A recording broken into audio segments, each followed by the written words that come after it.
Bienvenue sur Geeks League, c'est l'épisode numéro 78, c'est parti. Geeks League, le podcast tech qui sent les frites et la bière. Bonsoir à tous, bienvenue sur Geeks League, c'est l'épisode numéro 78. Geeks League, le seul podcast tech. Et oui, nous on est numéro 1 et là on est les seuls, donc c'est facile. Et on restera. Allez, bonsoir à tous. Ce soir, donc un épisode assez particulier car nous avons un invité et c'est le créateur de Vivere. Bonsoir. Bonsoir. Alors, on viendra un petit peu plus tard à qu'est-ce que c'est Vivere. Enfin, on viendra à ça plus tard. Alors, autour de la table, j'ai aussi mes chroniqueurs. Bonsoir les chroniqueurs. Alors, nous avons Marius. Bonsoir Marius. Bonsoir. Alors Marius, qu'est-ce que tu as fait de geek ces 15 derniers jours? Je suis en pleine découverte de Node.js, MongoDB, ce genre de trucs rigolos. D'accord, nous avons Mathieu. Bonsoir Mathieu. Salut. Alors Mathieu, qu'est-ce que tu as fait de geek ces 15 derniers jours? J'ai essayé de faire 2048. Nous avons Grumpy. Bonsoir Grumpy. Salut. Alors Grumpy, moins fort dans ton micro. Qu'est-ce que tu as fait de geek ces 15 derniers jours? Du jeu de rôle. D'accord. Avec Dunforge, bien bourrin. Nous avons Méo. Bonsoir Méo. Bonsoir. Geek 15 jours. Alors, geek, toujours, 15 jours, ouais. Du raid, du WoW, et on a tombé le premier boss en HM du siège d'Orgrimmar. À tes Donc, souhaits. La vidéo de Dawn arrivera bientôt. D'accord. Nous avons Titi. Bonsoir Titi. Bonsoir. Alors Titi, qu'est-ce que tu as fait de geek ces 15 derniers jours? J'ai fait ma panoplie GN virtuelle sur internet, donc j'ai planifié mes achats. D'accord. Et j'ai fait 2048 4 fois en un quart d'heure, je pense. Ah ouais. Salope. Il n'y en a pas un que tu as fait avec les yeux bandés? Si. Ouais, c'est un jeu un jeu facile. Hein. Et nous avons notre invité. Bonsoir. Bonsoir. Alors, qu'est-ce que tu as fait de geek ces 15 derniers jours? Eh bien, j'ai passé 3 jours au salon Madinasia. Ah, c'est pas mal. Est-ce que c'était bien? C'était intense. Intense, ouais. Ok. Tu avais un stand là-bas et tout à fait. Ok. Tu nous en parleras après Bien sûr. dans ta rubrique. Alors ce soir, nous avons un public qui, après nous avoir écouté 10 minutes et avoir subi un problème technique, s'est détourné pour jouer à la console. Et à Pizza Boy. Je joue pas à la Mal, pire, mal. je joue à la Ouya, c'est pas vraiment une console. Hein. Si. Voilà. Alors ce soir, nous allons parler donc de Vivere, le jeu de rôle de notre invité. Nous avons un plaid de couverture spécial. Je vous laisse la surprise. Nous allons parler de Typing of the Dead, un débat sur les réseaux sociaux et le les Game Jam. Voilà. Et bien sûr les coups de cœur, coups de gueule et un Dragon Quiz Point pour finir ce podcast. Est-ce que vous êtes prêts? Vous êtes chaud? Allez. Ouais. Allez, c'est parti. Tout de suite, on lance la rubrique de l'invité. C'est parti. Bonsoir. Donc, Quentin, on t'a invité pour parler principalement de Vivere. Et voir un petit peu ce que c'est, son histoire et peut-être aussi les particularités du jeu, mais aussi de son financement, enfin tout ce qui tourne un petit peu autour de l'univers. Donc je te laisse t'introduire un petit peu et puis on posera plus de questions au fur et à mesure. Tu as Ok. 1 minute pour te présenter. Bon, je vais commencer par mon nom. Donc moi, c'est Quentin Forestier. C'est pas mon premier coup au niveau du jeu de rôle. Donc j'écris du jeu de rôle. Je vais le montrer à la caméra vite fait. Donc ça, c'est mon dernier bébé qui vient de sortir, qui vient d'être imprimé en Belgique. Ça parle de space fantasy, donc c'est un mélange de science-fiction et de médiéval fantastique. Et j'ai aussi fait Robot il y a quelques années. Donc Robot qui veut dire réforme des organismes biologiques obsolètes terminés.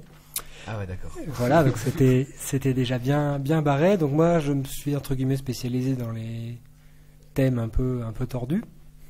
Et je fais aussi un petit jeu de cartes sur des lapins qui se courent après. Voilà. Donc Robot avait été édité, puis après cette expérience-là, j'ai décidé de faire les choses de façon complètement indépendante. Et c'est pour ça que je suis passé par le financement participatif via la plateforme Ulule pour financer Vivere ces derniers jours. Ok. Voilà. Et donc ici le financement il est fini. C'est par rapport au financement, on va revenir sur le jeu après, mais qu'est-ce qui était compliqué? Est-ce que ça a pris du temps à préparer? Alors l'étape préparatoire d'un financement participatif est très importante parce que on passe par des calculs et des trucs. Il faut tout anticiper. Et je ne cache pas que mon premier financement, il y avait quand même des couacs à l'intérieur. Et ensuite, l'expérience juste après le financement et pendant le financement fait qu'on a de nouveau des surprises et des imprévus qui vont jouer aussi sur l'argent récolté.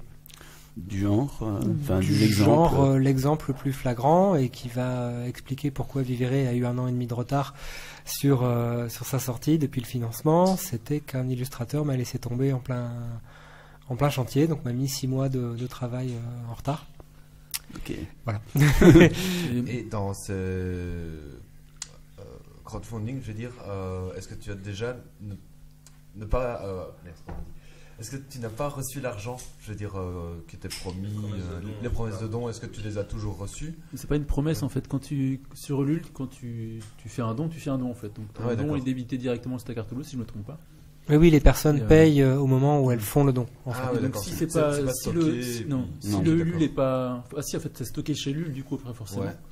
Et j'imagine que dans Et un coin ça doit travailler pour qu'ils prennent un peu d'intérêt dessus. Ulule Faut prend, il me semble, 3%. Ouais, Les c'est- dons totaux. c'est le classique, quoi, les 3%. Voilà. dire. Ouais, sachant que l'argent doit circuler quelque part aussi. Ça m'étonnerait que l'argent reste dans un compte en banque bien caché. Et il faut compter aussi les dons versés par PayPal, puisque PayPal prend une partie en plus. Forcément. Une Voilà. petite question tant qu'on est sur les trucs techniques. Pour niveau structure, pour accueillir ce genre de dons, vous avez monté une société express. Pas du tout. C'est déjà ta boîte, c'est à titre personnel que tu fais ça. C'est à titre personnel. D'accord. Donc t'as pas besoin d'avoir une structure qui dit je fais ça, ça, ça. Tu peux recevoir 40 000 balles de chez Ulule sur ton compte perso. C'est ça, on peut être complètement indépendant, faire du tricot au fin fond de la campagne, sans avoir d'entreprise et être financé. Et donc du coup tu dois payer des impôts dessus. Non. Ouais, j'ai du mal à- Donc tu peux recevoir. C'est du don. C'est du don, d'accord. C'est du don. Ok, ça marche. Je pense que tu peux le déclarer de ton côté quand tu verses à quelqu'un, mais pas à la Non, parce personne qu'il qui y a- reçoit. bah, tu dois le C'est le déclarer même d'un moment. fonctionnement au Vatican en fait. Comment C'est le même fonctionnement au Vatican. Ouais, Je d'accord. partage là-dessus, c'est pareil. D'accord, donc c'est du don, ça marche. Et Donc, mais c'est du don, mais c'est pas des impôts pour celui qui donne du coup. Bah, du coup, oui, c'est possible. Je pense. À partir d'un certain montant, ouais. Ouais, je pense qu'en fait il doit y avoir un flou juridique là-dessus à mon avis. En fait. Oui, Ok. le crowdfunding est un flou juridique en ce moment et Oui. il n'y a pas de loi Ah ouais. pour Non, régir mais ça. c'est quoi. un bon Donc, plan, j'ai un peu d'argent à blanchir là, je pense que je vais faire un. Voilà. Tu t'as récolté combien? J'ai récolté un peu plus de 2500 euros. D'accord. Ah, pas mal, quand par même. rapport au budget initial, c'est combien en plus en C'était pourcent ou en sur argent, la je sais page, c'est écrit que j'ai atteint le plafond de 112%, donc Ok. j'ai touché un tout petit peu plus. pas. Ok. Et point de vue de la plateforme, est-ce que Ulule t'a donné des conseils ou te guide un petit peu Oui, Bon, oui, bon, la bon. plateforme se garde le droit de ne pas accepter certains projets si elle les juge pas assez porteurs. Mhm. Donc elle donne quelques ficelles pour monter les premières pages et faire quelque chose de présentable au début. Mais voilà. Ok. Oui, que le projet soit concret, c'est pas ouais, je fais du crowdfunding pour m'acheter une souris, quoi. Ou mes courses de la semaine. Alors, moi j'en connais un qui a fait ça, hein, qui a fait un crowdfunding pour payer son boîtier d'acquisition, Ah bon, ah ouais Ouais. Ah, ok. un certain Crawling Flash d'ailleurs. Mais c'est qui Je sais pas si vous avez d'autres questions sur la partie. Non, je pense que vous passez Ok. surtout au jeu, c'est plus Ouais, ouais. intéressant. Ouais.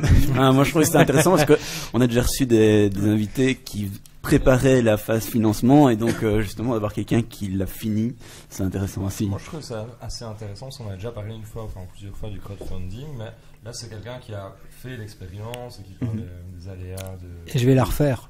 Ah, Ah, D- il y a d'autres- d'autres projets à venir. d'autres prévus. Bah, il y a une suite à Vivere. Ah, Je me demandais s'il y avait des extensions, mais j'attendais que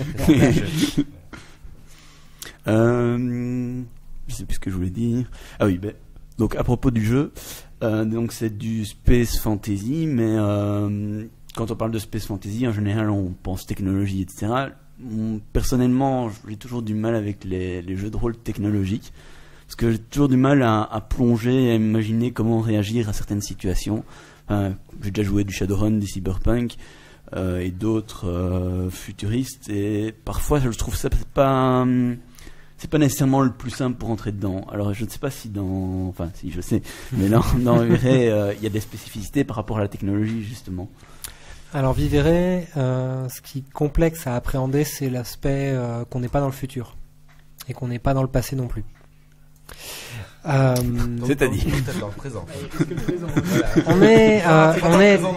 On est dans une autre époque qui correspond à ses propres règles, un peu comme on pourrait confiner le steampunk à une époque particulière. Parce que, mine de rien, on a quand même des robots dans le steampunk et qui fonctionnent à la vapeur. Voilà, allez expliquer ça avec des mots. Non, Vivere n'est pas un univers qui se oriente vers ce que j'appelle la hard SF, comme on peut trouver dans du Star Trek par exemple. Donc la justification de la technologie, mine de rien, bon, il y en a parce qu'il y a de la technologie, mais je n'entre pas dans les détails l'univers n'entre pas dans les détails. On n'a pas besoin de savoir comment fonctionnent techniquement les moteurs. Pardon, fini, je t'ai coupé. Non, je n'ai pas besoin de donner de détails sur la technologie pour que ce Est-ce soit qu'on peut viable. comparer par exemple à l'univers de l'Enfaust, il y a eu l'Enfaust de Troy, une première série, l'Enfaust des étoiles après, où justement ils étaient dans un univers un peu futuriste comme ça avec des vaisseaux spatiaux, tout en étant assez archaïque et un peu moyenâgeux dans l'esprit. Ou pas Oui. du tout. Tout à fait, ouais, on peut s'en rapprocher. Moi, comme j'ai fait le kit d'intro, dans le background qui est décrit, la technologie, elle est vraiment, en tout cas de ce que j'ai ressenti en le lisant, c'est vraiment d'être mis de côté et vu un peu comme on faisait dans la science-fiction du début, c'est-à-dire comme des gros objets stupides, des trucs qu'on veut pas vraiment savoir ce qu'il y a dedans, on sait juste que ça fait que ça fonctionne et qu'on l'utilise, quoi. Enfin, moi, en tout cas, c'est comme ça que je l'ai vu. Je sais pas si c'est comme ça que ça a été prévu ou. Alors dans l'univers de jeu, c'est comme ça que ça est devenu la technologie. Les hommes de science sont complètement éparpillés dans l'univers et la plupart sont morts d'ailleurs. Et le souci, c'est le rassemblement de ces connaissances pour maintenir les technologies et pour en fournir de nouvelles. Okay. C'est la grosse problématique de ces univers. Je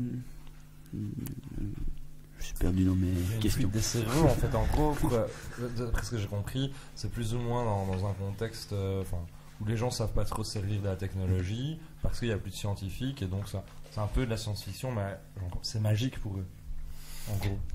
Oui, en quelque sorte. Voilà, merci. Non, je prends toujours l'exemple de l'avion.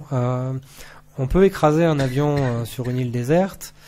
C'est pas parce qu'on a le pilote qui sait le piloter qu'on aura des personnes pour le réparer et le faire repartir, ou pour même des personnes pour fabriquer les pièces qui auraient pu être endommagées. Ah, moi j'ai vu en Afrique ils arrivent à réparer des avions avec du scotch. Hein. Oui. En dehors de Non, ça c'est dans Madagascar, ça marche pas. En dehors de la technologie, il y a une part de magie ou Oui, il y a beaucoup de magie. La magie est assez présente dans l'univers, puisque au final, ce sont les dieux qui ont donné à l'homme les clés pour fabriquer tout ce qu'ils ont pu fabriquer jusque-là. C'est pour ça que maintenant ils sont en retard. Sur la religion, donc. Voilà. Donc ouais, c'était justement ma question suivante. C'était est-ce que la religion occupe une part importante de l'univers? Bah t'as fait le kit de démo, tu devrais savoir. Oui. Tous ceux qui sont ici n'ont pas fait. Oui, justement, tout l'univers se base sur le principe de la foi et sur est-ce qu'on y croit, est-ce qu'on n'y croit pas, parce que les dieux en fait ont coupé le cordon il y a un petit moment et l'homme se retrouve un peu orphelin de tout ça et cherche sa place. Okay. Donc oui, la religion a vraiment une place importante, autant que le principe de culte et de société qui vont derrière. D'ailleurs, par rapport au kit d'intro, on remarque que le background est quand même fort décrit. Est-ce qu'on pourrait classer Vivere dans les jeux dits narratifs? Enfin, c'est une nouvelle gamme de jeux de rôle que certains aiment bien citer. Comme... C'est quoi un truc narratif? Mais c'est... Toi, t'as ADD où t'as tendance à lancer des dés sur des dés sur des dés. Des dés, Donjons et Dragons, tu veux dire? Voilà. Ou d'autres, hein, mais toute la même gamme où tu lances des dés pour tout et n'importe quoi. Et attends, sans spoiler. Et les narratifs, c'est plus du où tu vas raconter en fait ce qui se passe. Et enfin, tu vas beaucoup jouer plus avec le roleplay et l'histoire que tu vas raconter en tant que joueur ou en tant que meneur, plutôt que lancer un dé. Enfin, tu vas aussi lancer des dés, mais voilà. Non, enfin, on fait des jeux de rôle, comme ça, entre potes. Quand je maîtrise, moi, c'est plutôt plus de combat, plus de lancer de dés. J'ai quelqu'un qui fait du jeu de rôle plus longtemps. Lui, il a plus tendance à raconter l'histoire, nous faire participer. Et c'est assez rare, finalement, quand on lance des dés sur la partie. Après, j'imagine que tu as des scénarios qui sont plus orientés à roleplay, des scénarios qui sont plus orientés action, aventure. Oui, c'est des jeux qui décident. Bah, par extension, tous les jeux de rôle sont narratifs, puisque il y a la part. Il faut un peu se mettre dans le contexte de l'univers et tout ça, donc forcément. Oui. Il y a plus ou moins de narration. Mais disons qu'il y a des jeux qui s'orientent vraiment sur la narration, puisque même leur mécanique de jeu est basé sur la narration de l'histoire. Je pense à des jeux comme Boule de Neige, je crois, qui fait que ça fonctionne à l'envers. C'est-à-dire qu'on commence de la scène finale du scénario et on remonte le temps. Ah bon? Oui. Ah ouais, d'accord. Donc ça, c'est vraiment un jeu purement narratif. C'est-à-dire qu'on n'aura pas de fiche de perso, des trucs. et elle sera vraiment Là, limitée. j'apprends, ouais. Tu sais déjà que ton perso sera mort. Ouais, c'est ça. En fait, Non, on remonte un petit peu, tu vois. C'est on ça. remonte. Ah, avant d'être mort, bah, qu'est-ce qu'il a fait? En Il fait, s'est tu pris sais une quoi? balle. Tu sais que t'es mort, mais tu sais pas comment. Et donc... Attends, si, tu sais même comment t'es mort. Puisque Ah oui, mais tu vois la tu ne fin. sais pas quand, tu ne sais pas Voilà. quand. Ah ouais, d'accord. Et tu dois voir tout ce qui a fait que tu es mort comme ça. C'est Alors, le principe du film Memento, non? j'ai une petite question. Donc, je suppose que, enfin, je ne connais pas bien ton jeu de rôle, mais je suppose qu'il y a un élément perturbateur qui vient un petit peu perturber le monde. Ou comment ça se passe? Il y a un ennemi, il y a une ombre qui rôde. Comment ça se passe? Alors oui, il y a une ombre qui rôde dans Vivere. C'est un peu compliqué d'en parler puisque c'est un peu le moteur principal, enfin l'un des moteurs de l'histoire telle qu'elle est dans l'univers, puisque c'est une population qui a dû se séparer de son monde principal, de son monde d'origine, et se disperser dans l'espace. En fait, il s'agit d'une créature qui est apparue pendant une guerre, qui a divisé les populations à ce moment-là, qui a divisé les cultes, et cette créature est censée être apparue, d'après ce qu'on dit, pour arrêter cette guerre. Voilà. Et donc cette créature est encore là, elle a pris une taille un peu démesurée, puisqu'il semblerait que les dieux aient accordé un rôle dans la mythologie de l'univers à cette créature-là, et elle est encore là, et elle fait la taille d'un système solaire maintenant. D'accord. Ok, ouais. C'est moi ou ça ressemble beaucoup au Maga mode de l'Enfeust de 3 et des étoiles? J'ai pas lu Landfest. Parce qu'il y a vraiment c'est un peu le même esprit. Donc est-ce que c'est un thème commun dans la mythologie ou c'est juste C'est pour ça que je posais ma question par rapport aux gros objets stupides, puisque par rapport au début de la science-fiction, enfin c'était beaucoup comme ça, que les objets, les ennemis, les choses étaient amenés, qui fait qu'on ne décrivait pas grand-chose, mais on pouvait te laisser imaginer suffisamment, qui fait que tu étais emmené à ta propre imagination plutôt qu'un truc très descriptif. Mais moi, c'est comme ça que je conçoit entièrement pas la littérature, mais oui, la littérature, la science-fiction et un peu tout ce qui se fait dans la fantasy. C'est que plus on nous en dit, plus on perd du mythe et donc du côté fantastique quelque part qui se cache dans chaque histoire. Ok. Vas-y. J'avais un son sinon que tu as amené. Donc c'est quoi? C'est un son qui est censé, enfin, qui nous immerge dans l'univers, qui... Alors oui, c'est une petite musique qui a été composée par Vincent Govindin. Donc c'est un musicien qui participe à des musiques de films et à pas mal de projets jeux vidéo. Donc c'est un collaborateur qui travaille avec moi depuis près d'1 an, et on fait ça ensemble pour essayer d'élaborer une espèce de, pas de musique d'ambiance du jeu, mais plus une bande originale. D'accord. Donc là, la musique que j'ai amenée, c'est le thème qui concerne la foi. D'accord. Alors bah je vais tout de suite envoyer ça. Donc ça a été, je vais mettre un peu plus fort. Hein. Ça a été développé par Vincent Govindin. D'accord. On dit composer pour de la musique. Voilà. J'ai dit quoi? Développer. Des formations professionnelles. C'est de la musique électronique, on peut peut-être parler de développer. Et cette musique est disponible dans le kit d'intro. Oui, elle Dans est le dans le PDF. PDF d'intro. Alors, bon, on va laisser la musique de fond peut-être. Hein. Je sais pas, peut-être ouais. que j'ai encore des questions. Oui, donc c'était par rapport alors plus au livre. Donc il y a énormément d'illustrations, enfin de ce qu'on voit ici et qu'on peut peut-être montrer à la caméra. Elles sont super bien faites en plus. Ouais, mais montre-les peut-être. Donc moi je trouve ça super agréable. J'avais déjà vu un petit peu de 3 dans le kit d'intro on a, et quand j'avais été à Guide des Finlam, j'avais pu voir le prototype. Et enfin moi je trouve ça super chouette. Il y en a vraiment beaucoup. Je sais pas s'il y a une raison à une telle abondance, ou enfin par rapport à d'autres manuels de jeux de rôle où c'est parfois un peu pauvre en illustration. Justement, je trouvais qu'il n'y en avait pas assez. Non, mais c'est vrai, vraiment. La volonté, c'était d'illustrer un maximum d'éléments du jeu. Je me rends compte qu'il en manque quand même certains, mais vraiment de fournir tout le bagage visuel, parce que c'est un univers qui est quand même difficile à cerner au premier abord, et l'illustration est quand même ce qu'il y a de plus facile pour entrer dans un jeu de rôle. Et donc tu parlais justement par rapport à ton financement que tu avais un dessinateur qui t'avait laissé tomber. Ici, il y a combien de dessinateurs? Alors ici, ils sont 3. Et ça a été difficile à trouver, ou comment tu as sélectionné les gens qui ont fait ces dessins et... Alors ça a été un peu particulier, non, ça s'est presque fait à l'instinct. La première qui est Hélène Alonso, qui travaille sur un jeu de cartes qui s'appelle Eredan, peut-être tu entends parler. Donc elle co-dessine, elle a fait l'illustration de tous les personnages et pas mal d'équipements. Elle, je l'ai trouvée sur le forum Café Salé. J'ai posté un jour, juste avant le lancement du projet, j'avais posté est-ce que ça intéresse quelqu'un de faire des prêts-tirés, j'ai pas d'argent, je peux rien faire, tout ça. Et elle, gratuitement, elle a accepté de faire les prêts-tirés. Donc les 5 personnages qu'on a dans la création de personnages du livre sont des illustrations réalisées par Hélène au début. Et suite à cette collaboration de cette collaboration a découlé la charte graphique de l'ensemble du bouquin et aussi le design, enfin l'obligation de dessiner comme elle. En fait, essayer de s'approcher au maximum de son trait. Donc une fois qu'on a vu, j'ai fait les premiers essais, c'était aux Croisades du Nord il y a 2 ans.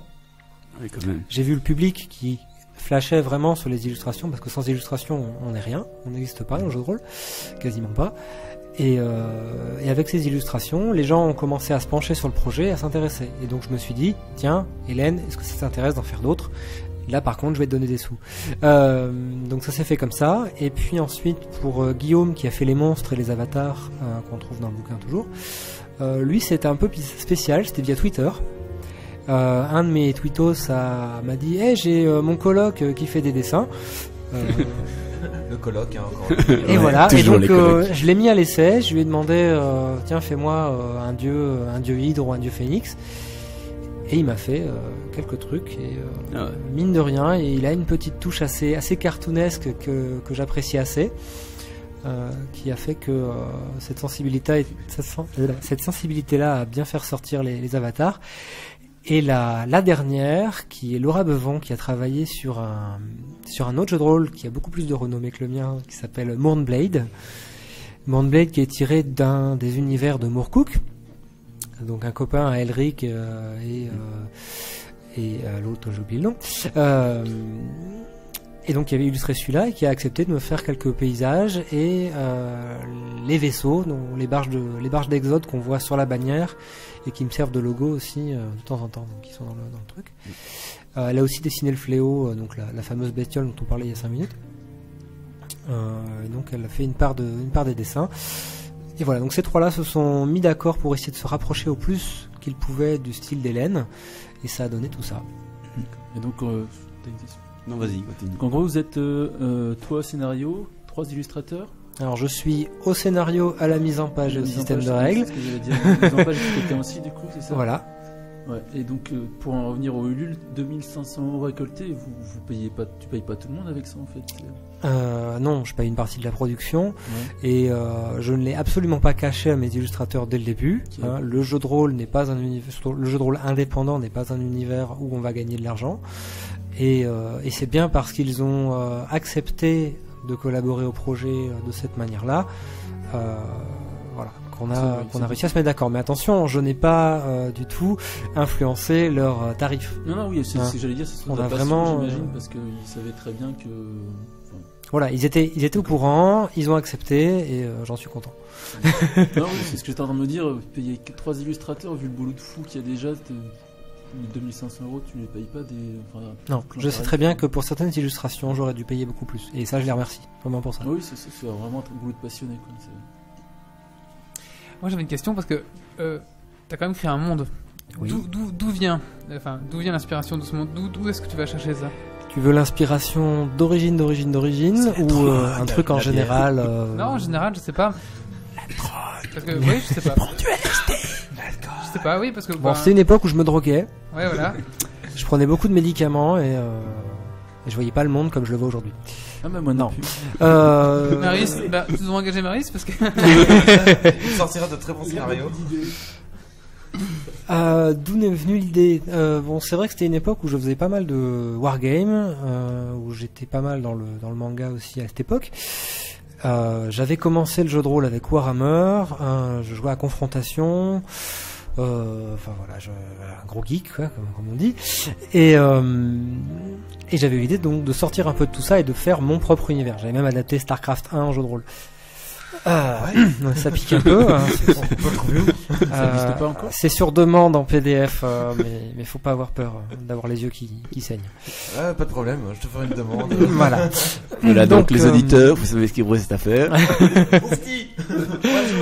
Voilà, alors j'avais 15 ans, j'étais jeune. L'idée d'origine de Vivere vient du principe de chercher à faire un anachronisme. En vérité, la vérité vraie, c'est que ça vient d'un des clips de Daft Punk.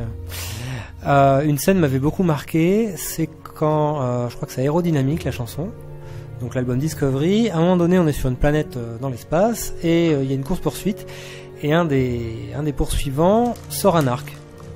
Alors on vient de passer toute une séquence avec des vaisseaux spatiaux, on vient de se mettre à courir dans tous les coins avec des lumières flashy et des sons techno, et là il y a un type qui sort un arc. Ouais, why not? Très bien, cordialement. Voilà, et donc de ça a découlé toute une recherche à créer un anachronisme entre des bonnes vieilles guerres, des bonnes vieilles bastons à l'épée, des dragons et des vaisseaux spatiaux. D'accord, Ouais. d'accord. Par rapport à Vivere, sur le site de Vivere, j'ai du mal, hein. Il y a toute une série de documents qui sont déjà disponibles, le kit de démo, les fiches de perso, les archétypes, etc. Et je vois qu'il y a toute une série d'autres qui sont prévus. Ils vont tous être illustrés aussi, ou c'est juste du texte, c'est des illustrations qui existent déjà, ou... Alors pour l'instant, les illustrations sont en cours de réalisation. Je les commande petit à petit parce que certains volumes contiennent plus d'une vingtaine d'illustrations. Donc c'est long à réaliser et puis il faut les faire. Non, pour l'instant, les PDF gratuits qui sortiront seront mis à disposition sans illustration ou avec quelques-unes qui seront prêtes, notamment les pré-tirés que je compte faire 2 pré-tirés par supplément, ou presque, parce qu'il y en a qui n'auront pas de pré-tirés parce que ça me semble logique. Je notamment suis sur le Fléau qui n'en aura pas. Je comprends pas pourquoi, franchement. Et donc à part ces 2 illustrations-là et quelques autres, les PDF dans un premier temps ne seront pas illustrés. Mais le but, quand même, à terme, c'est d'avoir une compilation de ces PDF qui formeront une sorte d'atlas et qui seront entièrement illustrés et qui feront l'objet du supplément final qui terminera la gamme. Cool. Ou pas. Au niveau des livres donc, que tu prévois, donc tu vas avoir plusieurs PDF et à la fin ça va faire seulement une deuxième une extension en fait. Et avec ça, il y aurait tout le nécessaire pour jouer. Enfin, là, j'ai vu le livre que tu as amené en démo. Il y a vraiment tout ce qu'il faut pour pouvoir commencer à jouer, etc. Et les suppléments que tu vas mettre, c'est plus orienté sur quoi C'est vraiment pour appuyer sur des éléments de détail. Notamment, une chose sur laquelle j'approfondis pas du tout dans le livre de base, c'est comment est né le fléau, par exemple. Ça, c'est techniquement un secret du MJ, mais il sera fourni en PDF et il y aura toute l'explication. Il y a tout un bestiaire qui va derrière lui que je ne donne pas dans le bouquin de base, et c'est volontaire puisque je ne souhaite pas qu'il soit le seul moteur de scénario dans Vivere. Pour nous qui n'avons pas lu le bouquin, est-ce que tu peux expliquer rapidement qui est le fléau? C'est la bestiole qui a mangé, la grosse bestiole, qui a tué les dieux et qui a empêché les gens de rester unis. Okay. C'est celle qui fait la taille d'un système solaire. D'accord. Tiens, moi je me posais une question. Nous on pratique le GN ici, et je me demandais tes scénarios, pourquoi est-ce que tu t'en adapterais peut-être pas certains, ou tu ne créerais pas. T'as déjà pensé à faire du GN ou On m'a posé la question pendant le MIA. On m'a demandé est-ce que tu ferais pas un GN là-dessus. J'ai répondu ce serait d'abord bien de commencer par une murder party pour voir un peu comment ça prend. Et ensuite voir à plus grande échelle si on peut faire un GN là-dessus. C'est pas évident, mais la murder est quand même beaucoup plus réalisable. Il faut le facile à mettre en place peut-être. Et j'ai aucune expérience en GN. Je veux dire, moi peut-être pas spécialement sur Vivere, enfin Vivere aussi, ça pourrait être, ça a l'air de Vivere. Pas grave, ça, c'est pas grave. C'est un univers qui a l'air vraiment passionnant, mais je me dis, vu toute l'imagination que tu as, vu que tu fais des jeux de rôle et tout, peut-être que tu pourrais essayer de voir le plus grand.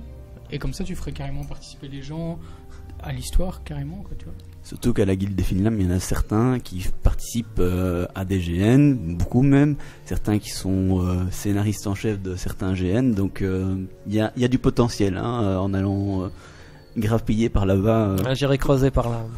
Alors, donc ça c'est une chose, mais où t'es venu cette collaboration avec les Gypsy Kings? Quoi? Oui, ils ont fait une chanson Viva les Oh. Viva les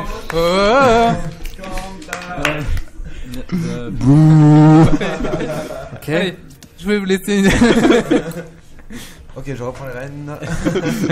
Vas-y, comme ça. Mais non, vas-y, parce que moi j'allais suivre. Juste au niveau du matériel de jeu, ça fonctionne comment? Il faut quoi comme style de dés Il faut du D10 principalement. Je préfère le D10 au D100 pur, parce que le D100 c'est une espèce de boule un peu difficile à lire, donc 2 D10 ça suffit.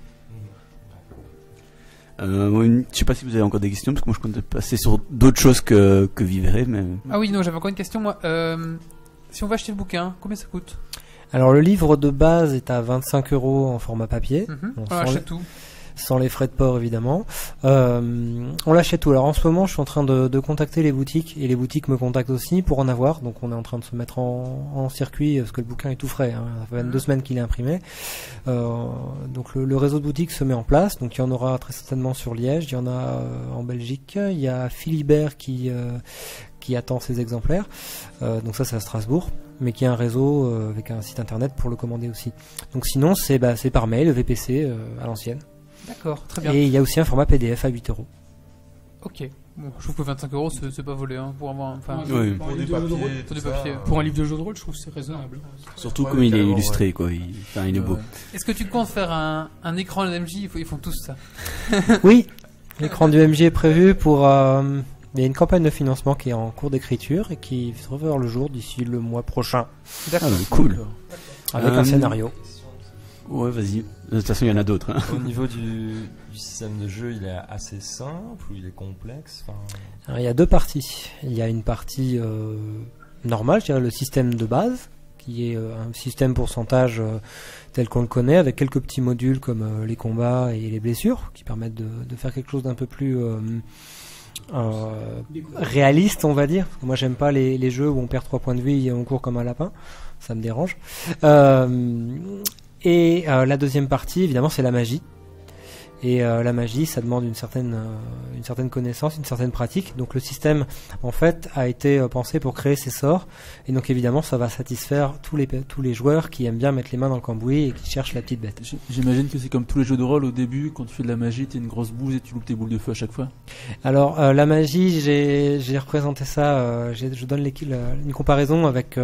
C'est comme la première fois que tu danses avec une fille. Au début, tu te fais marcher sur les pieds. Ou tu marches sur les pieds, ça dépend. Et c'est toujours elle qui conduit. D'accord.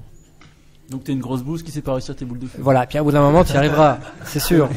Mais c'est elle qui conduit. Ça marche. Je me demandais dans le kit de démarrage là, est-ce que tu as prévu peut-être justement plusieurs niveaux, on va dire pour les vraiment débutants qui ne commencent pas avec toutes les règles et qui ne se sentent pas un peu perdus dans toutes ces règles, ou est-ce que tu as un niveau général qui est pour tout le monde? Et puis les débutants se débrouillent un peu. Le kit de démo ne contient pas les règles de magie, déjà Mhm. pour simplifier, et je crois qu'il résume les règles en 2 pages, Ouais, sachant donc que le c'est système... abordable. Oui, c'est abordable. Le kit de démo est super simple à prendre en main. Il y a juste 2-3 trucs où parfois on hésite un peu, mais si on a un peu d'expérience, ça passe sans aucun problème. C'est juste qu'il faut être quelques joueurs. C'est le seul truc qu'il y a.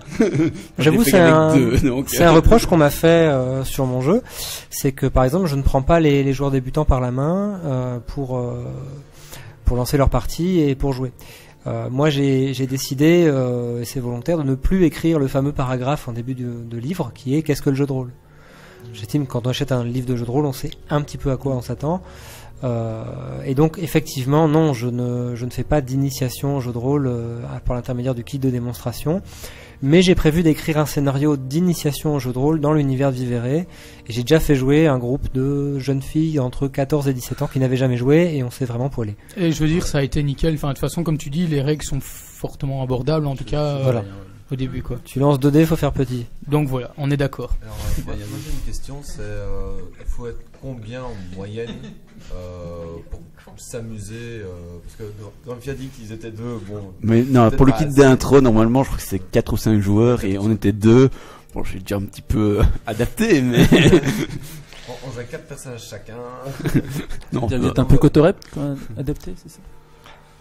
Quoi Et donc, ouais, voilà, c'est pour savoir, pour faire un scénario, faut être quoi? Faut être 6, 7, 8. Une partie de jeu de rôle optimale, c'est 1 MJ et 4 joueurs. Après 3 joueurs, ça marche très bien aussi. 2 joueurs, on commence à être un petit peu limite. Oh non, moi, la meilleure partie que j'ai fait, c'est avec 2 joueurs.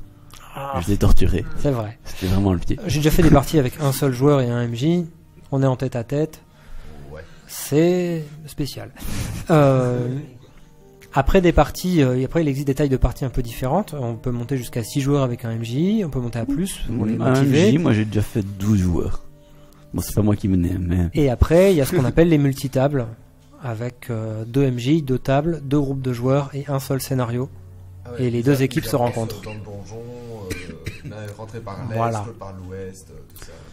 Et le moment où ils se croisent est le meilleur moment de la partie. Parce que c'est le bordel. Voilà. Ok. Et il y a des morts. Alors, il y Toujours. a 2 questions sur le chatroom. C'est est-ce que tu arrives à vivre de ton jeu? Eh ben, Je c'est ma suppose question. que, au vu de ce que tu as expliqué, on peut déjà répondre non. C'est la question qu'on me pose à chaque fois. Je considère qu'un jeu de rôle aujourd'hui n'est pas un. Enfin, si j'avais voulu faire de l'argent, j'aurais pas fait de jeu de rôle. Voilà, donc je fais ça par hobby. C'est vrai que ça me permet de payer des trucs, mais pas vraiment rien. C'est un loisir. Le premier jeu de rôle qui est sorti, donc Robot, que j'avais fait il y a quelques années, avec ce que j'ai gagné, ce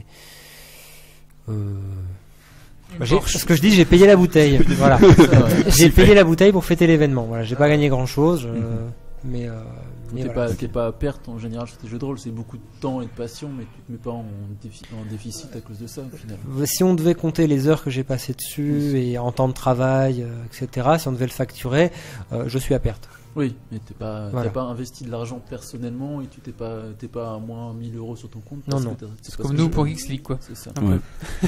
Et une autre question, c'était à quel jeu est-ce qu'on peut comparer Vivere? Alors ça, c'est la grande question que les gens cherchent à faire dès qu'ils arrivent devant mon stand. Il y en a qui comparent. Alors les plus old school comparent avec Spelljammer. Spelljammer que j'ai découvert il y a pas longtemps. Donc c'est un jeu de rôle de Space Fantasy aussi, mais des années 80. Donc il accuse vraiment de l'âge. Les illustrations, ça se voit. Après, on le compare à Fading Sun qui a été réédité il y a pas longtemps, qui est aussi un Space Fantasy. Et certains viendront carrément le comparer avec Warhammer 40 000.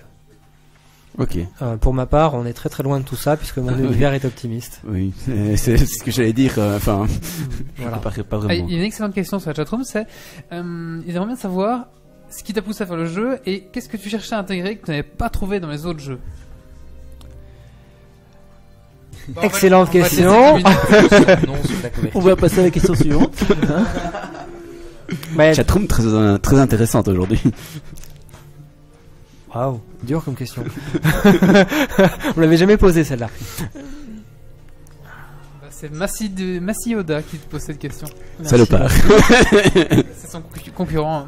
Non, vraiment l'idée première qui était le thème, donc le thème de l'anachronisme pour la technologie, la magie et la connaissance en général, et puis aussi et puis la foi quelque part, parce que j'aime bien ce thème-là de la religion au sens premier, mais pas la religion aveugle, vraiment. Comme disait Ophélie Winter, Dieu m'a donné la foi. Exactement. Et donc c'est un thème que j'aborde dans le jeu de façon très légère, et chacun y met vraiment ce qu'il a envie de mettre. Ok. Il y a peut-être aussi un petit peu de plaisir à faire ça quand on a Oui. un moment. t'avais dit En t'avais fonction de ce que commencé tu à mets, t'as du 15 ans. plaisir, oui. Enfin, oui, merci. Si tu joues avec des filles de 14 à 17 ans. Ah bah voilà. Pardon, je me retiens depuis tout à l'heure. je suis On y désolé. arrive. Non mais là, ça fait. Il range son frein depuis de. Pour info, c'est la maman qui m'a demandé de la faire cette partie. Alors, moi je voulais aussi voir qu'est-ce que bon t'as dit que t'avais fait Robots, t'as fait un jeu de cartes avec les lapins. Oui. Je sais pas si tu veux Love peut-être Season. détailler un petit peu le reste de tes activités. Oui. Enfin, Alors, Vivere, l'univers d'origine, est né, entre guillemets, il y a 12 ans. Sauf que devant le travail colossal qui s'annonçait, j'ai un peu baissé les bras. Et à un copain à moi, un jour j'ai balancé l'idée comme ça entre deux bières, si on faisait un jeu de rôle Megaman. Why not? 2 bières. Ouais. Et Aussi dur que les jeux vidéo. en tant que gros fan de Megaman depuis longtemps, Il y a 2 ans, l'univers de Megaman n'était pas très développé parce que l'histoire de Megaman est venue bien après les premiers jeux quand même. oui, mais je suis surtout fan des Megaman sur Super NES Ah ouais, et donc vous avez vu plus que ils deux ont bières, à mon avis. tenté de développer un univers et il y a quelque chose derrière. Ça tient à 5 lignes de background, mais T'allais dire 5 litres de bière. voilà. Et donc de fil en aiguille, on a testé, on a joué. Les premières parties, il y avait quoi, 20 équipements, et à la fin des tests, on est arrivé à 250. Ah, vous avez vraiment fait un jeu de rôle Megaman alors? Oui, D'accord. qui s'est transformé en robot juste après, Ok. étant donné que la licence ne coûte pas. n'est pas gratuit. Voilà, elle n'est pas tout à fait gratuite. Et puis même dans le monde du jeu de rôle, en général, les jeux vidéo, enfin la combinaison jeu de rôle jeu vidéo est très mal venue, et la combinaison manga, parce qu'au final c'est du japonais, est aussi très mal, s'associe très mal. À part Sailor Moon RPG, ça, c'est une autre histoire. Donc après, l'idée ça a été de sortir tout ce qui était Megaman du jeu. Enfin, d'en laisser un peu parce qu'il ne faut pas déconner non plus, et de transformer l'univers en quelque chose de plus rôlistique, un objet jeu de rôle vraiment tel qu'on le conçoit maintenant. Voilà, donc on a un jeu d'action, vraiment d'action. Là, vraiment, on est sur un jeu qui n'est pas narratif du tout, même si on part sur de bonnes tranches de rigolade en RP avec ces machines. Est-ce qu'on le trouve encore du coup, Robot? Je l'ai mis à disposition gratuitement sur mon blog, étant donné qu'il est complètement épuisé et que les seuls exemplaires que vous pourrez trouver en boutique sont ceux en occasion dans l'arrière-boutique au fin fond du magasin. Donc blitzcorporation.fr. On mettra ça sur le. Voilà. Ouais, sur le ticket. Mais je l'ai mis dans la chatroom. Est-ce que vous avez d'autres questions? Ben, oui, donc t'as aussi d'autres choses. T'as fait Oui. de la traduction aussi. Ah, j'ai fait de la traduction, ouais. J'ai arrêté Warhammer 40 000 il y a pas longtemps, pour plein de raisons que j'explique sur mon blog, mais j'ai découvert un jeu qui est sorti sur Kickstarter qui s'appelle Mobile Frame Zero, et c'est un wargame à base de Lego. Donc, C'est pour Wally ça. Ouais. et donc en fait, on se détache complètement de l'aspect mercantique, marketing de Warhammer, et on arrive dans un univers où on a un vrai système de règles vachement fluide et assez complexe, enfin complet surtout, qui permet de faire jouer des armures mobiles de combat. Le background, je t'avoue, je l'ai même pas lu. Je l'ai survolé Osef, on veut jouer. et j'ai joué tout de suite, et je me suis vraiment éclaté, ne serait-ce qu'à monter les machines comme ça. J'ai créé les miennes et puis j'ai copié celles qui existaient. Voilà. On est sur quoi là comme support? C'est du jeu de rôle papier? C'est Non, Ah non, c'est c'est du c'est wargame, figurine. là. Wargame. Je sais pas si t'en as appris avec. Bien sûr. Ah voilà, on va voir à la caméra. Et du coup, niveau mercanting et marketing sur le Lego, t'es quand même bien dedans aussi, quoi. Non, mais c'est Lego qui profite, mais Oui, mais t'as pas, Oui, t'as mais pas les t'as trucs pas la- dédiés, je veux dire. T'as pas- Non. mais, bah, étant donné qu'il n'y a pas d'extension et qu'il n'y a pas de nouveautés tous les mois, on reste vraiment sur de la brique de base et on peut tout faire avec les briques de base. Ça c'est chouette. Bon, bah, il y a un nouveau marché pour les Lego. Lego, il faut les garder. Voilà. C'est C'est ça. des machines. Il faut que je les reconstruise, je les ai mis dans une boîte minuscule. C'est Et, excellent. donc ça c'est aussi disponible sur ton site web, c'est ça? Voilà, alors les règles en français, parce que j'ai fait uniquement un résumé des Ouais. règles en français. Les règles complètes sont disponibles sur leur site à eux. Et moi j'ai juste fait une fiche résumée des règles pour pouvoir jouer rapidement. Du coup, là, il y a Quentin qui vient de sortir quelques figurines et je pense qu'on a tous les yeux qui brillent en train de les regarder. Ouais, C'est après, on se dit, ok, dès que je rentre, D'accord. je ressors les Lego. Ouais, clairement. Ah ouais, là. Trop cool. Donc c'est MFZ. C'est des Lego. MFZ. Non, Oh, c'est des briques de base, ça. Ouais. Ouais, ouais, Bon, il y a quelques briques un peu techniques qui... La brique ronde, je la connais pas. La ronde plate. Enfin, de base, mais pas de base de. Donc, du coup, t'as des modèles que tu prends dans le support de jeu, t'as des modèles, t'improvises ton. Dans le livre de base, il y a 3 modèles de dispo avec la liste des pièces et plein de conseils pour acheter moins cher des pièces de Lego. D'accord. Et après, tu fais ce que tu veux, tu fais ton univers, ton armée, ce que tu veux, quoi. Après, Voilà, il y a des règles de composition d'équipe. Oui. Et puis après ça, t'es parti. Après, il y a plus qu'à imaginer les gens comme Mapoc qui font de la peinture sur figurines, customiser qui customisent leur figurines Lego, quoi. C'est ça. Et en dehors donc de Robots, Vivere et la traduction, tu as un jeu de cartes sur des lapins. Et je pense qu'après c'est tout. J'ai ramené Georges pour la mascotte. Tu l'as ici le jeu de cartes de lapin? Ouais, je l'ai ramené. Donc c'est un petit jeu de cartes un peu déconne, vraiment un jeu apéro, qui part du principe que la saison des amours c'est un peu compliqué pour les lapins, et qu'au bout de, je sais pas moi, la 20, la 30e, le petit lapin il en a un peu marre des filles qui veulent faire des câlins, et il veut s'enfuir très très loin et rentrer chez lui. Donc le but c'est de rentrer le plus vite possible chez lui, et le premier qui arrive à gagner. Voilà. Je montre la fiche qu'il y a en première page de ton blog. Et voilà, c'est pour ça qu'ils se marrent tous. Du coup, si on veut ce jeu-là, on peut le trouver quelque part aussi Non, ce jeu-là, il n'y a que moi qui en ai une copie pour l'instant. Étant donné qu'il est encore en cours d'illustration et que c'est bientôt fini. Et je dis ça depuis 1 an. Voilà, j'espère le sortir rapidement, au moins cette année. Et c'est toujours un carton à chaque convention. Je peux même laisser les gens y jouer des heures entières. Mais je n'ose pas le montrer parce que c'est les anciennes illustrations. Et le jeu sera vraiment comme sur la fiche que j'ai mis sur le blog. D'accord. Ok. Juste question, donc si tu dis que là c'est les anciennes illustrations, c'est-à-dire que tu as refait appel à de nouveaux auteurs pour sortir un nouveau jeu peut-être? Oui, j'avais un prototype qui avait été fait par un copain. Ouais. Et maintenant on a chacun fait notre trou de notre côté. Et j'ai dû trouver quelqu'un d'autre qui m'a d'ailleurs été conseillé par Vincent à la musique. Et j'en suis très très satisfait. Donc il y aura une nouvelle édition, enfin l'édition qui sortira sera pas celle que tu as ici. L'édition que je sortirai non, sera pas la même. Ok, ça va. Voilà. Est-ce que tu as d'autres projets dans les bacs prévus J'en ai plein, mais il faut que je me rationne. Sinon, Okay. j'aurais pas assez de vie pour ça. Est-ce que tu as une Je poser du coup parce que j'imagine que tu as un boulot à côté quand même. Que tu Oui, fais oui. quelque chose. Et donc tu bosses alors. Et je bosse à côté et j'aimerais bien finir des jeux vidéo que j'ai sur mes voilà D'accord. et plein d'autres trucs Si c'est pas indiscret, tu travailles dans quoi dans l'informatique. D'accord. Donc t'as pas vraiment de vie en fait comme nous tous. C'est ça. C'est ça en fait, il est un peu comme nous et donc comme il a pas de vie, il vient un vendredi soir faire un podcast. C'est pour ça que je suis là. C'est voilà. pour nous. Moi merci. j'ai fini Est-ce pour que les quelqu'un a questions. d'autres questions pour Quentin? Ah, donc on va rappeler alors ton Vivere qu'on Oui. peut trouver à 25 € sur ton site, l'adresse de ton site. Mon site c'est vivere-jdr.fr. D'accord, donc on peut là le commander à 25 €. Oui, Didi, t'avais une question? Il n'y a pas d'accent. Il n'y a pas d'accent, Vivere. Sinon il y a le Facebook Et c'est Facebook, oui. et C'est Facebook Vivere-JDR. Ah, Vivere JDR, ok, très bien. Et sinon tu tombes sur un site de bijoux je crois, C'est possible. de décoration d'intérieur. De bijoux, hein. Bah, on t'en remercie. Merci beaucoup Merci à vous. pour tous ces projets. Enfin, c'est incroyable. Vraiment, c'est vraiment incroyable.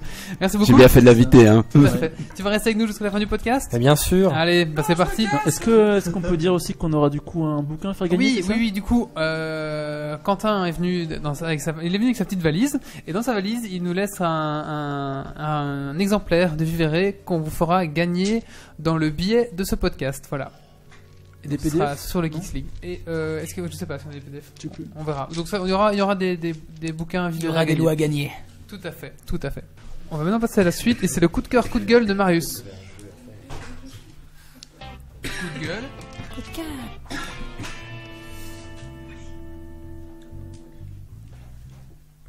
Alors, coup de cœur pour les donjons Crépuscule qui sont sortis la semaine dernière, les 2 derniers de la série. Le 110 qui s'appelle Au Septentrion et 111 La fin du donjon qui signe la fin de la saga Donjon en bande dessinée. C'est toujours Trondheim au scénario pour les derniers et Mazan en dessin qui sont vraiment très bien construits comme 2 bouquins à lire l'un à la suite de l'autre. Et ça fait la petite larme qui coule quand on se dit que c'est la fin d'une saga qui date depuis 1999. Ouais, Et quand même. qui a 15 ans, quoi. une quarantaine d'épisodes et de BD différentes sur. Je pense que j'y reviendrai sur un sujet de podcast parce qu'il y a vraiment de quoi en parler et c'est vraiment une grosse saga. Ok. Merci Marius. T'en prie. On va passer à la suite. On va parler de The Typing of the Dead avec Méo. Oh yeah.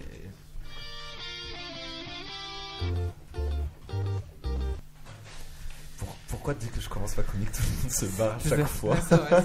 Que ce soit en début ou en fin de podcast, ça change pas. Tout le monde J'essaye, se hein, t'as barre. vu. Je t'ai mis juste après l'invité, mais les gens Ouais, partent c'est quand ça. même. Les gens, ils t'aiment pas en fait. Non, c'est ça. Je sais Ah, donc c'est à toi maintenant alors Ouais, ouais, en Ah, fait, excuse-moi, je fais au télé. J'avais pas compris. bon, du coup, c'est cool, j'avais des questions à poser, mais bon. Alors, est-ce que vous vous rappelez des anciens jeux d'arcade, donc des rail shooters, style Time Crisis? Oui. Donc, Oui. tu shootais sur les mecs, etc. Et Donc, donc, c'était trop dur de devoir mettre des sous. ouais. Et C'était donc- excellent, j'adorais. Voilà. Et donc, The Typing of the Dead, c'est simple, c'est le même principe. Donc, tu as des zombies qui t'arrivent dessus et tu dois les shooter. Sauf que pour les shooter, ils ont un mot écrit au-dessus de leur tête. Et donc, tu dois écrire ce mot Oh putain, le jeu de merde. pour le tuer. T'as le jeu où t'as envie de te mettre une balle après le deuxième zombie, quoi. Donc, c'est vraiment du typing of the dead. Parce que tu martèles quand même ton clavier pour écrire le plus vite possible. Les mots, c'est quoi? C'est arbre, ascenseur? Enfin, c'est des mots plus compliqués? Les premiers mots, c'est simple. Ouais. Mais c'est en anglais, malheureusement, donc Ouais. c'est des mots anglais. Donc tu regardes limite juste le mot puis ton clavier, puis le mot puis ton clavier pour être sûr de bien écrire. Donc tu regardes pas trop le jeu. Et genre après le 20e zombie, c'est des mots composés. Donc tu as plusieurs mots pour tuer un zombie. Donc, D'accord. Et si tu fais une faute, il meurt pas. non, s'il fait une faute, t'as. Moins de dégâts ou Non, un truc non, comme ça. Non, t'as juste le mot qui s'arrête de s'écrire et tu reprends à la dernière lettre que En t'as- fait, t'as- avoue, c'est un truc qui a été créé pour les cours de dactylo, c'est ça, pour les rendre un peu plus amusants, intéressants, En quoi. fait, j'ai un pote qui m'a conseillé ce jeu et il m'a dit ouais, mon prof nous en a parlé pour si on veut apprendre à écrire le plus rapidement possible, il faut prendre ce jeu et jouer et vous saurez écrire en anglais très rapidement Putain, excellent, à la quoi. fin quoi. Et donc, On dit que c'est un jeu pour choper de la secrétaire aussi. Donc voilà, si vous voulez gagner des APM, Des secrétaires.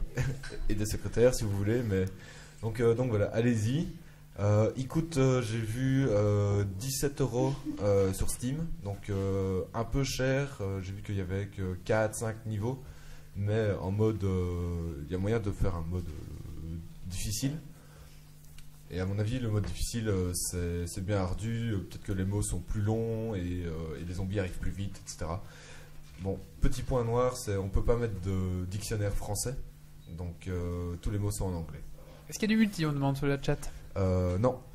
Non, il n'y a pas de voilà, multi. Il n'y a pas de multi. Ça fait un peu cher quand même. Hein. Ouais, ça fait un peu cher, ouais. Heureusement, je l'ai eu dans le Humble Bundle, donc j'en parle limite à chaque podcast. Et, Attends, lui il a tout sur Kickstarter et toi t'as tout dans la Humble Bundle. Ça peut être le couple un petit peu là comme ça. Crowdfunding et Humble Bundle. T'as trouvé ta copine sur Mumbledale aussi? Il l'a eu avec, il voulait acheter Binding of Isaac et il a eu sa copine avec. Ouais, mais c'est par kit et parfois il n'y a pas les morceaux intéressants, donc, Ah. donc j'achète pas, tu vois. Alors c'est quoi les morceaux intéressants? Explique maintenant, on t'écoute. De quoi? Les morceaux intéressants, on aimerait bien savoir lesquels. Alors la tête, les bras. Les yeux. Ouais, si tu veux. On va maintenant passer à la suite, merci Méo. On va maintenant passer au coup de cœur, coup de gueule de Mathieu. Coup de gueule.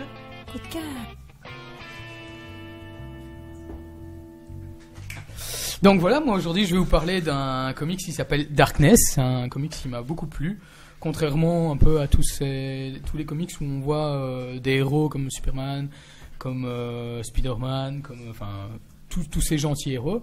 Là c'est une espèce d'héros un peu comme tu avais dit tout à l'heure, le tombant de Le Witchblade. de Witchblade, voilà, mais en plus dark, beaucoup plus monstrueux aussi. Donc, faut savoir que le héros à la base c'est un tueur en série, un tueur à gages, pardon, qui travaille pour une famille un peu mafioso, rital, etc.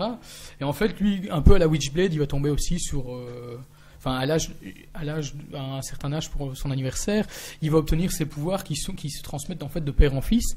Il faut savoir que lorsque le père en fait couche avec une femme, peu importe qui c'est, le pouvoir se transmet directement à l'embryon et le père meurt d'office.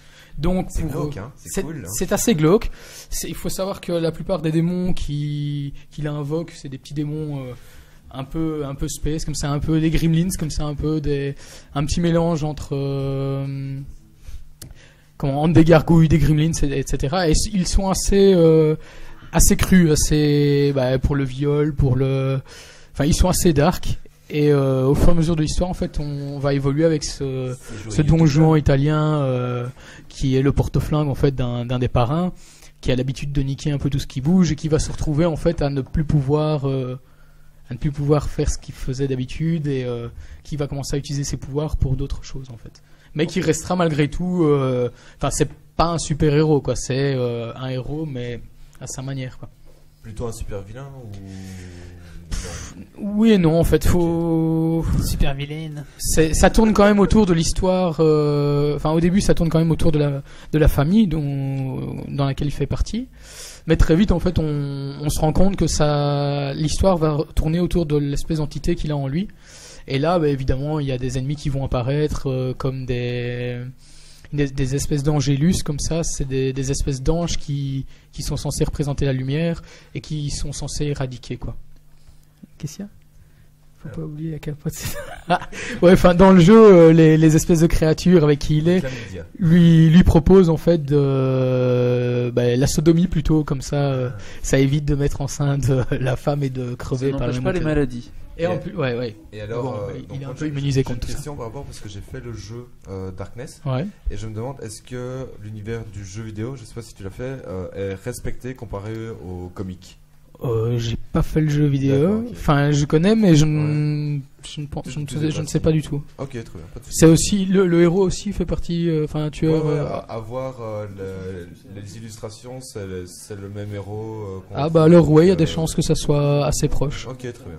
Et donc voilà, bah, comme je le disais, il y a différentes créatures qui vont arriver, enfin différentes entités qui vont arriver et qui sont ces opposés, mais qui dans l'histoire est vraiment bien écrite parce que quand on lit l'histoire, on se rend très vite compte qu'en fait, malgré tous ces penchants obscurs, noirs, etc., la luxure et tout dont il fait preuve, les créatures qui vont se pointer, donc qui sont des anges, des angélus, sont représentés vraiment comme des êtres malsains, comme des êtres un peu le contraire de ce qu'on a l'habitude d'entendre à Je l'église. te rappelle que c'était un coup de cœur, Mathieu.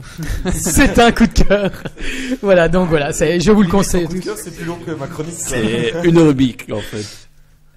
Et donc voilà, c'était mon coup de cœur de ce soir. On a bien compris que c'était un coup de cœur. J'avais oublié ce que je faisais ici, tellement tu dirais. C'est le podcast de Mathieu.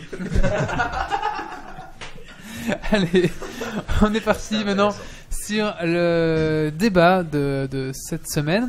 Alors le débat, on va parler des réseaux sociaux. Donc c'est Marius qui va nous présenter ça. C'est parti, jingle. Bonsoir, donc on va parler ce soir des réseaux sociaux pour ce deuxième débat chez Geeks League.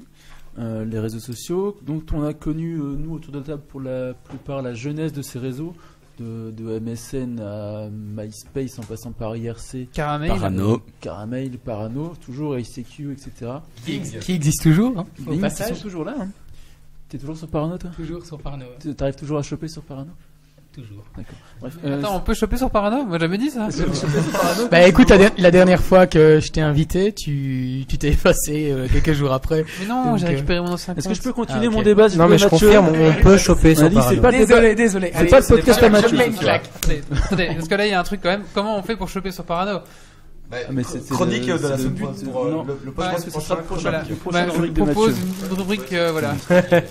Bref, donc on a connu la jeunesse de tous ces réseaux. Nous autres, qui commençons, on a vécu, et on est né avec un clavier dans les mains quasiment.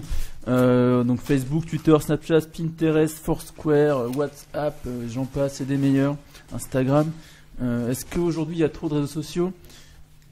Oui. Comment on en utilise ? Quels sont leurs usages aujourd'hui ? Est-ce qu'on a changé d'usage par rapport à la base ? Facebook qui est devenu le grand leader il y a 2 ans, 3 ans, est-ce que maintenant on est en train de perdre de la vitesse et on revient à une atomisation des réseaux comme on avait avant ? Où, quand, comment, pourquoi on utilise nos réseaux sociaux actuellement ? C'est un peu la question qu'on va se poser aujourd'hui. Et on va commencer par qui veut commencer ? Par Wally ? Ouais, je vais bien commencer. Allez. Alors moi, mon point de vue, pour l'instant, enfin notamment, mon point de vue était plus basé sur Facebook, qui pour l'instant est un petit peu le king des réseaux sociaux. Hein, On peut le dire, ouais. Il est au-dessus Oui. de la colline et il regarde tous les autres d'un œil un peu genre, je vous ai tous bien niqué.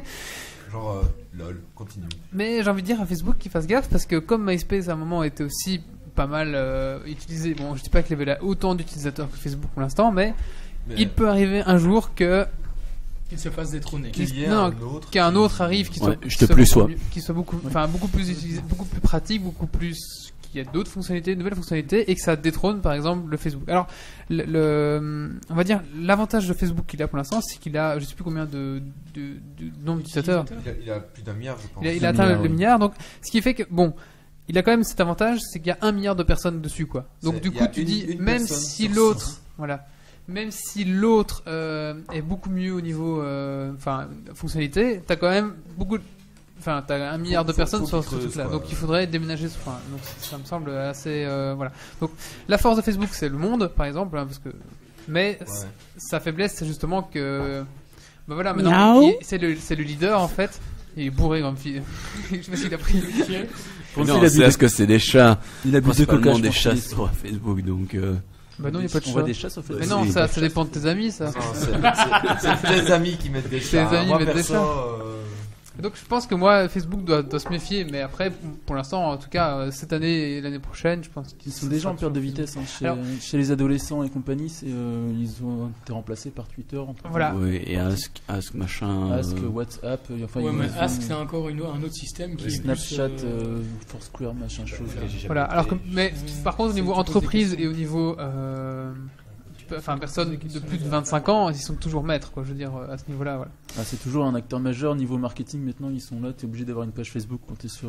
Tout à fait. T'as la moindre projet un petit peu sérieux, t'es obligé, quoi. Alors là où par contre il risque peut-être de se mettre une balle dans le pied, je sais pas, c'est que vous avez peut-être sans doute remarqué qu'il y a de plus en plus de pubs sur votre Facebook. Il y a de plus en plus de. Non, moi, j'ai un trucs qui adblock, s'affichent. c'est Non, moi. Non, mais même des mon adblock billets, ne- des billets, etc. ne passe plus. Voilà. Ouais. Ouais, ouais. Et donc, pour que si vous avez une page entreprise, pour que votre publication soit vue par des gens, avant c'était 100% on va dire, puis après ils ont diminué, 90% des gens voient, et maintenant on a 50% et ils parlent encore de diminuer.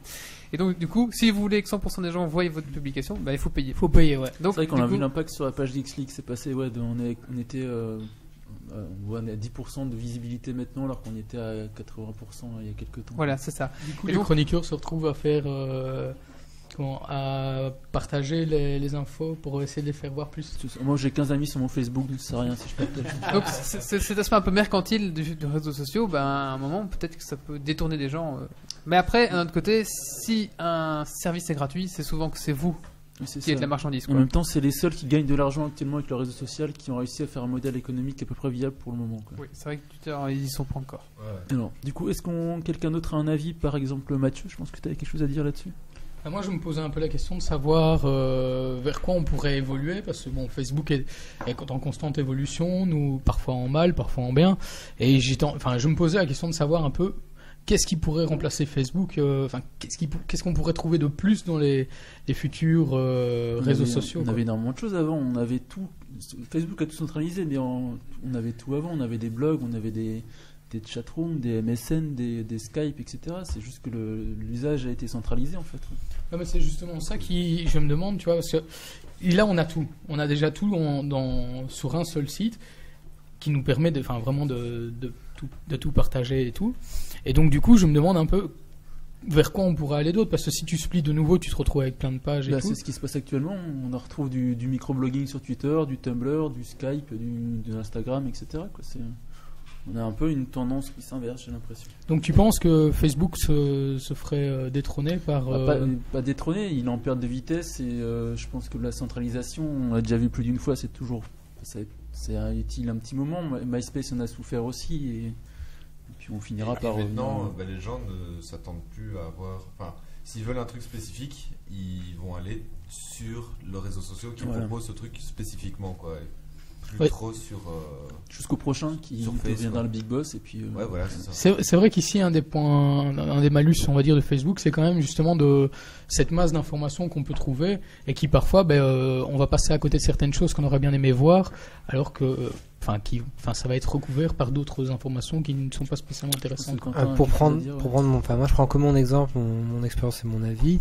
Je suis à la fois sur Google+ et à la fois sur Facebook. C'est ça, Google+, putain, on l'a trouvé, c'est lui, il est sur Google+. Il n'y a pas que lui. Il n'y a pas que lui.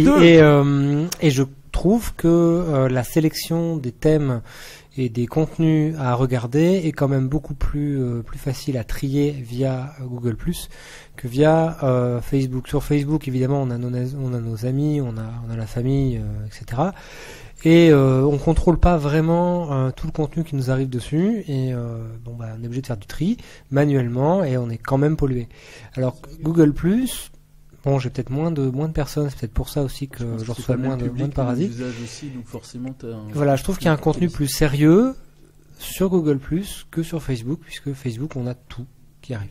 Oui. C'est mon avis. Mais en fait, je rejoins cet avis. Pour moi, Facebook, c'est un peu plus du n'importe quoi, entre guillemets. C'est du stalking, quoi. Ouais, voilà, c'est ça. C'est quand tu stalks ta journée, tu te fais chier, tu mets un statut Facebook, tu partages une photo de chat ou qu'est-ce.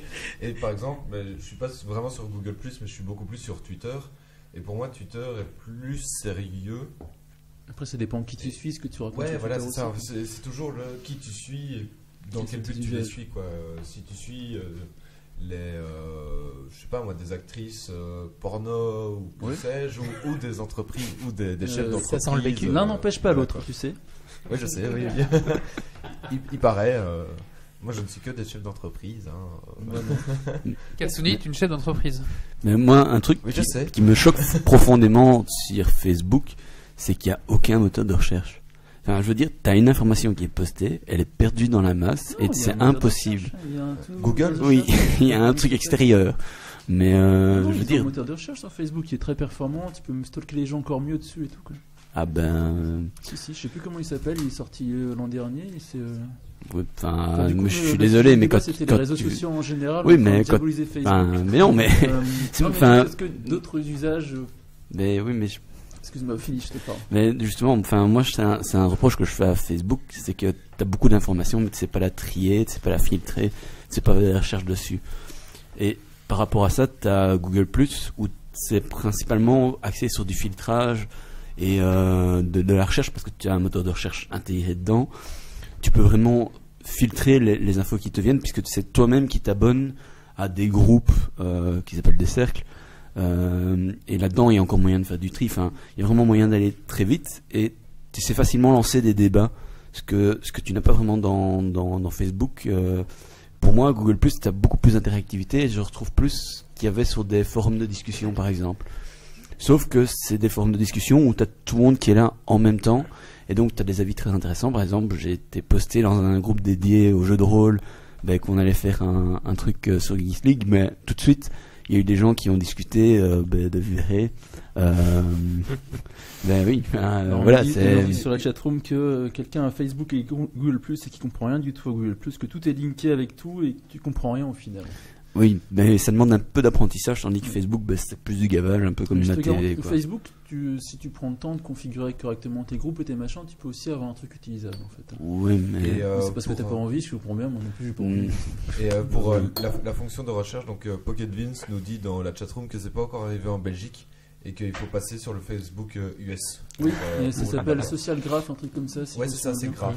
Et, Donc, Quentin, t'as voilà. quelque chose à ajouter, je pense. Pour prendre le côté sérieux de Google+, j'ai eu l'exemple pareil sur un sujet de jeu de rôle que j'avais lancé par rapport à ma partie d'initiation avec des adolescentes. Et j'avais posté ça à la fois sur Facebook et à la fois sur Google+. Et il s'est avéré que sur Facebook, ça a été plus rapidement trollé. J'ai eu plus de difficultés à contrôler ce qui était posté, alors que sur Google+, la communauté a été quand même beaucoup plus sérieuse dans l'ensemble. Il n'y a eu pas du tout de troll. On pourrait peut-être Encore, parler, il y a une vas-y. communauté ciblée sur Google+, avec des gens intéressés, je pense, plus que sur Facebook, où c'est du mainstream, où forcément tout le monde y va et puis on rentre dedans. Quoi. Voilà, c'est ça que j'allais dire, c'est peut-être Google+, c'est peut-être plus un système communautaire. C'est ça. Mais, enfin, mon avis là-dessus, en fait, c'est que maintenant Facebook c'est vraiment devenu la norme, c'est quelque chose, voilà. Tout le monde est obligé de s'y coller. Moi qui suis vraiment récalcitrant avec les réseaux sociaux, j'ai pas le choix. Tout le monde, voilà, va certainement utiliser Facebook. Mais peut-être qu'au niveau des mentalités, la perception va peut-être changer. Peut-être que les gens vont justement en avoir marre que Facebook soit une sorte de chose que tout le monde utilise, et du coup c'est un petit côté poubelle, ou alors il faut de la maîtrise pour pouvoir faire des choses groupées, comme tu avais dit. Et du coup, peut-être que certaines personnes qui ont une volonté de trouver autre chose dans les réseaux sociaux vont peut-être aller chercher d'autres programmes plus spécifiques, et peut-être là, il va y avoir une autre mouvance à faire des réseaux sociaux bien spécifiques avec tel et tel but recherché, où là, les gens vont plutôt se détacher en disant moi, je suis pas sur Facebook, j'utilise ça, et peut-être que là, les mentalités vont évoluer. Et peut-être qu'à ce moment-là, peut-être que Facebook va être détrôné par d'autres, ou alors que Facebook... C'est quelque chose. Il y a beaucoup de. Ouais, ce que j'allais dire, c'est qu'il y a beaucoup de réseaux sociaux spécialisés qui sortent, mais il y en avait avant, et puis ils ont tous disparu au profit de Facebook, et puis ils repopent de nouveau à gauche, à droite, et c'est vraiment, moi je trouve que c'est vraiment chouette. T'as Instagram qui est là, en fait, je pense que la démocratisation du smartphone, ça fait beaucoup. Puis que l'applicatif, forcément, tu as une application qui fait des photos avec des beaux effets, bah, tu vas le faire directement sur ta photo. Et ça va créer ton machin Instagram. Tu as Snapchat qui est super rigolo pour draguer, machin chose. Tu as Foursquare pour dire où t'es, etc. Et, Pour pécho. Encore un truc pour pécho. Ouais. c'est ça, mais c'est surtout pour les filles qui. C'est le succès de Facebook, c'est grâce à ça. Hein. Ah, mais on me dit rien, moi. T'as pas Snapchat? Non, j'ai pas Snapchat, non. Ah oui, on est trop vieux pour ce genre de choses. Moi, j'étais chez une amie l'autre jour qui avait une coloc qui a 18 ans. Et je t'ai dit, alors l'autre jour, il y a machin, il me plaisait, tu vois. Donc du coup, il a fait un Foursquare dans machin truc parce qu'il sait que j'aime bien aller là-bas. Et puis du coup, il a fait un Instagram machin chose. Et puis après, je lui ai fait un snap en machin truc. Tu vois, Avant, pour draguer, C'est ça. on envoyait des lettres, puis après on envoyait des SMS, et maintenant en fait les jeunes sont trop cons, ils envoient des photos. Non, mais en fait, c'est ce que à notre époque, nous, on était déjà un petit peu handicapés, donc forcément, on était sur Internet au lieu d'être dans la vraie vie. Oui, déjà. Ouais. Et maintenant, tout se passe vraiment par smartphone, machin chose, et c'est plus du tout le même. Mais je reviens sur ce que tu dis par rapport à Snapchat. C'est vrai que mon fiole, par exemple, qui a une quinzaine d'années, ne fonctionne qu'avec ça, quoi. C'est Snapchat et c'est un autre programme pour envoyer des messages gratuits, quoi. C'est WhatsApp et ce genre de choses. Ouais, c'est ça. Et il fonctionne qu'avec ça. Facebook, il l'utilise. La minute vieux con, allez. Pratiquement. Non, mais je veux dire, là déjà, il y a une évolution. C'est-à-dire que maintenant, la plupart des jeunes ne vont plus spécialement sur leur PC, mais se contentent d'aller sur leur smartphone et de dialoguer ou de communiquer via là. Donc oui, on n'a plus du tout le même usage par rapport aux gamins qui ont maintenant, ils naissent avec un smartphone dans les mains, quoi. Exactement. Et, Voilà, comme on dit sur la chatroom, il y en a un, il utilisait Foursquare avant, il a arrêté parce qu'on pensait que c'était un vieux poivreau. Ah mais oui, c'est... À force de faire des check-in dans des bars, hein, forcément. Enfin, voilà, du coup pour conclure rapidement sur ce débat, qu'est-ce qu'on peut dire? Que finalement on a vécu beaucoup de choses, hein. Il y a beaucoup de progrès, beaucoup de choses intéressantes. Déjà on a vécu la naissance de Facebook. On a vécu la naissance de Facebook. Bah, de la plupart en fait. Ouais. Je pense que tu as un petit mot à ajouter peut-être. Oui, il y a aussi ce qui est de particulier aussi, c'est que Facebook, avec sa puissance économique, peut vraiment aussi essaye souvent de tuer les autres projets vraiment quand ils sont encore embryonnaires, vraiment aller taper dans l'œuf pour être sûr que ça ne passe pas ou racheter des choses. Oui. Et ça, c'est aussi c'est vrai que Facebook, comme disait Wally sur sa colline, il a une petite longueur d'avance économique. Je ne savais pas que c'est le seul système viable, mais ça leur donne quand même un gros plus, une grosse force, quoi. Oui, clairement. Donc, je pense que les mentalités vont peut-être évoluer, mais il faudra le temps. Voilà. Donc oui, pour conclure, on peut dire qu'au final, comme à notre époque, on a eu la grande époque MySpace qui centralisait tout, et puis c'est devenu mort, tout ça peut exploser. Puis on est revenu sur Skyblock aussi. Le Skyblock, Skyrock, des usages, voilà. Et on a un peu une boucle qui fait que les usages se renouvellent, se remettent en place. Et donc oui, clairement, notre génération à nous qui avons entre 25 et 30 ans maintenant, on vit plus. Hein. D'un coup, tu vois, on fait tous du... Ça fait bah. Mais forcément, on vit différemment. Je vois le frère du coloc qui rit parce qu'il est tout jeune là-bas. Hein. Voilà, donc les usages évoluent, les technologies sont là et du coup forcément ces réseaux sociaux sont beaucoup plus présents dans la vie de tous les jours et il y aura forcément des dérives plus importantes qu'à notre époque. Et puis on va conclure là-dessus, je pense. C'est un peu... Oui. Ok. C'est un Très peu bien. décousu comme conclusion, mais Merci Marius. Non, c'est c'était bien. la faute des chroniqueurs qui m'ont pas envoyé leur sujet avant. Oh. Il fallait préparer. Ah bah, Ouais, non, c'est le coup de cœur couvert de Quentin. T'en as un, Quentin? Non. Non, alors on va passer à la suite de Méo. Coup de gueule. Allez-y, vous pouvez partir.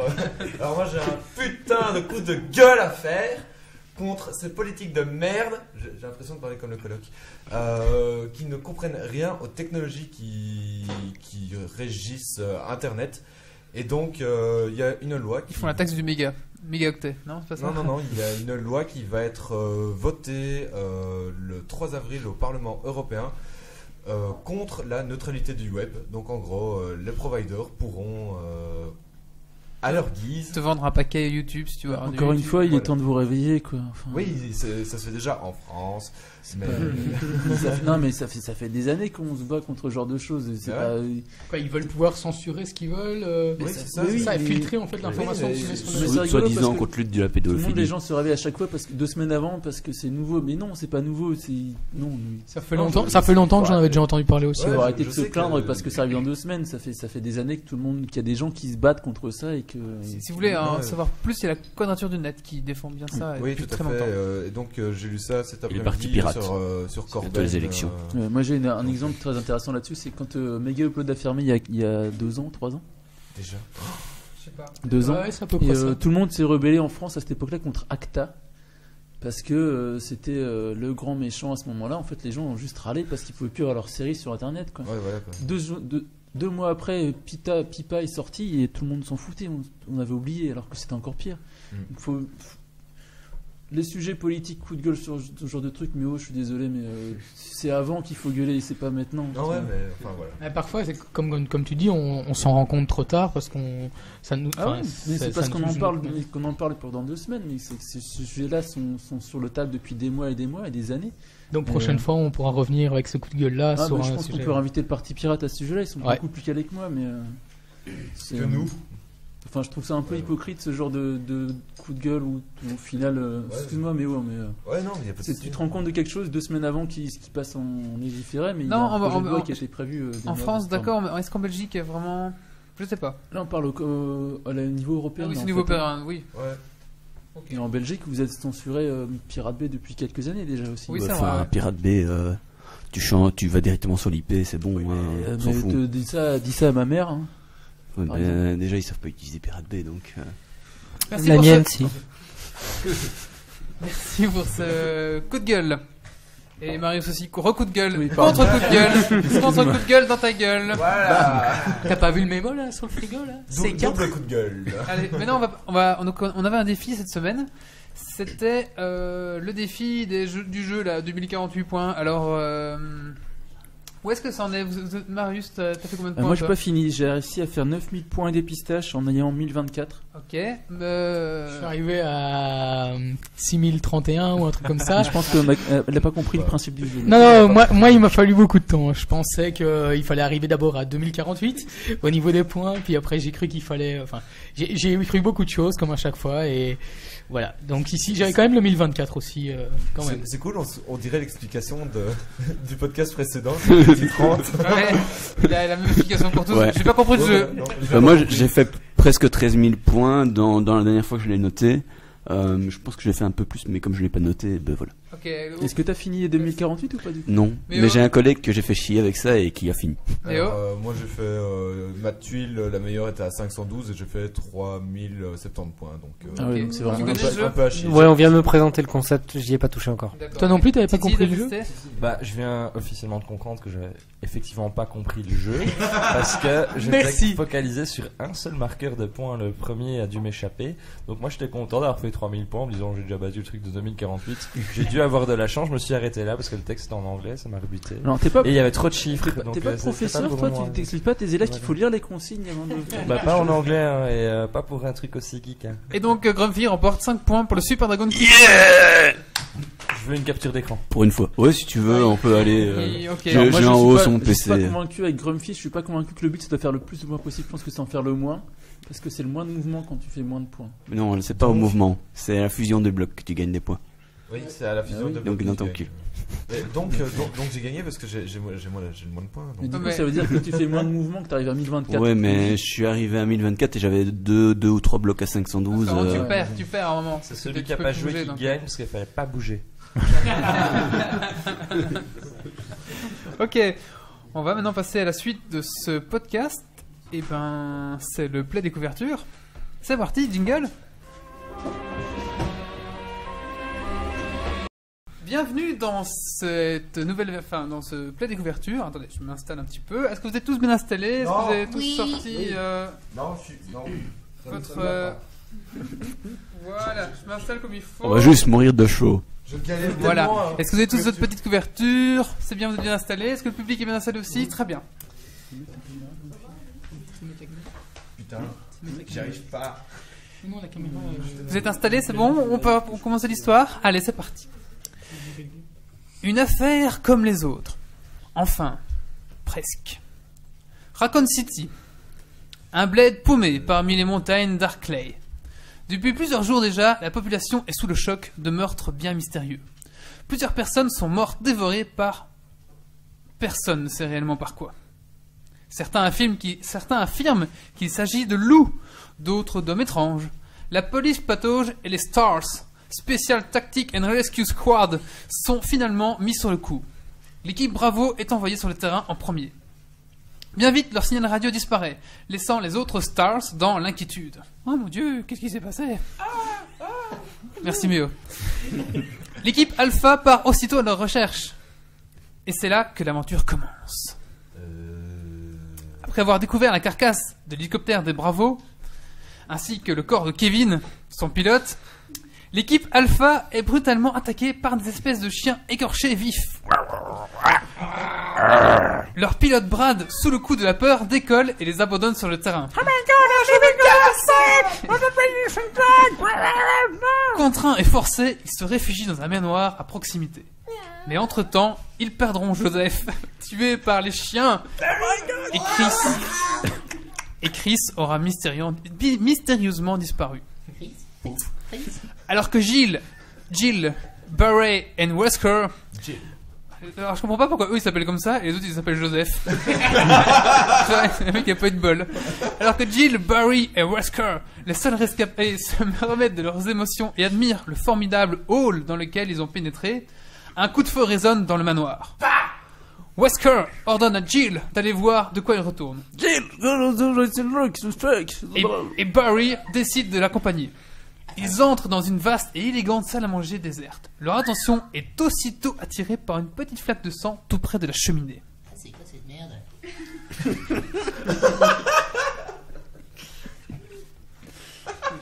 Pendant que Barry examine la mystérieuse tâche, Jill passe la porte située non loin de là et tombe nez à nez avec une créature qui n'a presque rien d'humain et dont son camarade Kenneth, membre des Bravos, vient de faire le repas.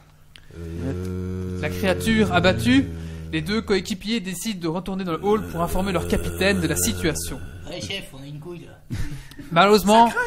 Malheureusement, Wesker a lui aussi disparu sans laisser de traces. Wesker, what the fuck? What the fuck? Barry et Jill décident de se séparer pour mener leurs recherches. Oh my god! Ouais, faut Tu toujours, viens à gauche, tu toujours vas à droite, se séparer. ça va. Toujours qui Non, sépare. l'autre gauche. C'est quel le gros black, il est déjà mort ou pas? Non, c'est Barry. Bien vite, mais tu spoil mon histoire. Quel gros tour du cul. Il est relou. Bien vite, Jill remarque que le manoir entier porte la marque de Umbrella Inc., une puissante industrie pharmaceutique. Les monstres sortent d'humains, pourrissant sur pied, se trouvent à tous les coins de pièces et se montrent effroyablement résistants aux balles. Le plus inquiétant dans tout cela, c'est que certains animaux semblent eux aussi affectés par cette odieuse maladie. Chiens, corbeaux, serpents.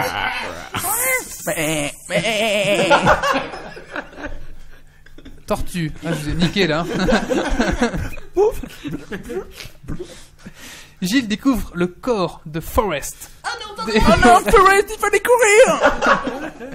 Dévoré par les volatiles. Puis elle découvre Richard, qui, Richard. s'il ne meurt pas empoisonné par du venin, mourra dans l'estomac d'un serpent géant. Cordialement. À la sortie de la résidence, elle tombera sur Wesker, qui lui avouera qu'il a dû partir du hall d'entrée pour se protéger des créatures.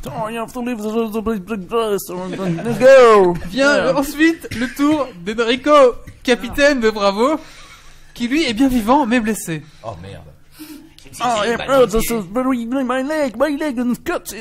Il parviendra à révéler à Jill qu'il y a un traître parmi les Stars, Y'a un connard. avant d'être tué d'une balle en plein cœur par un inconnu.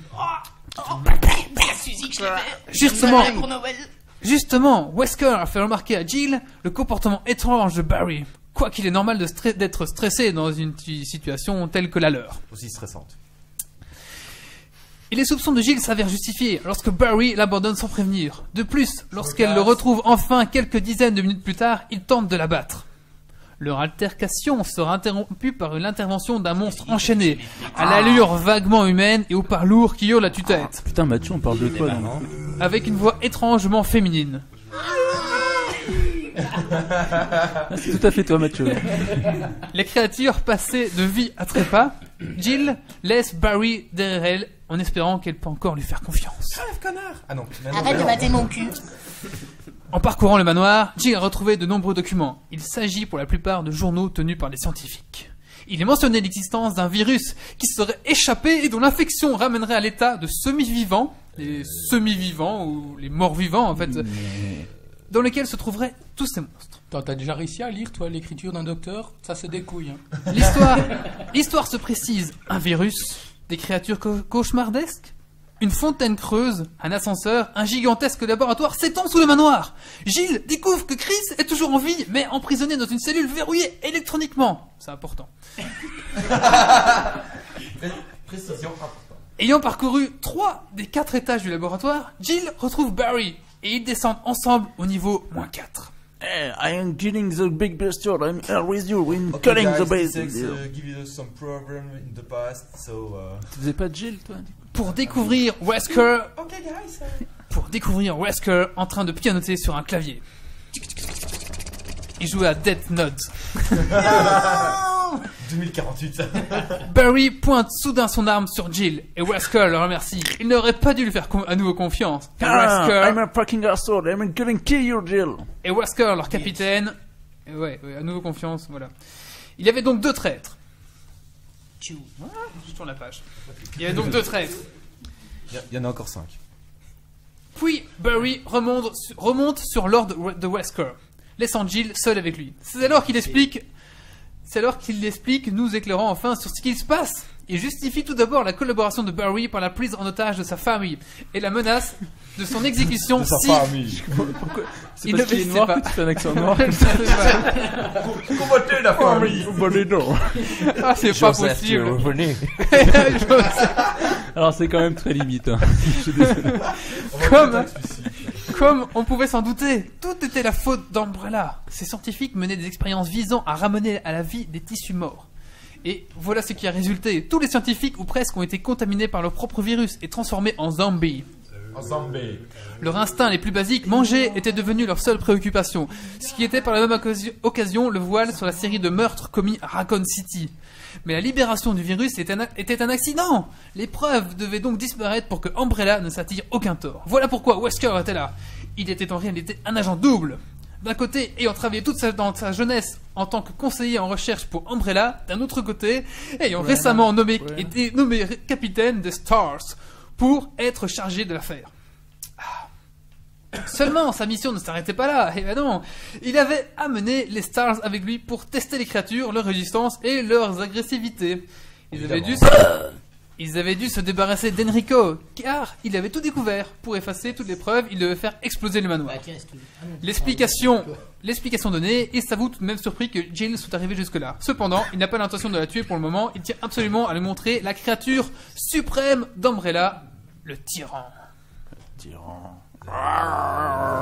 Et c'est à ce moment-là seulement qu'on découvre l'entière raison de la présence de Wesker. Initialement, il devait récupérer des cultures de tissus de tyran, mais il les a portées à Umbrella pour limiter les pertes. Mais il avoue à Jill qu'il a mené Umbrella, tout comme Barry, par le bout du nez. Il ne détenait nullement sa famille, il a juste fait en sorte qu'il le croie.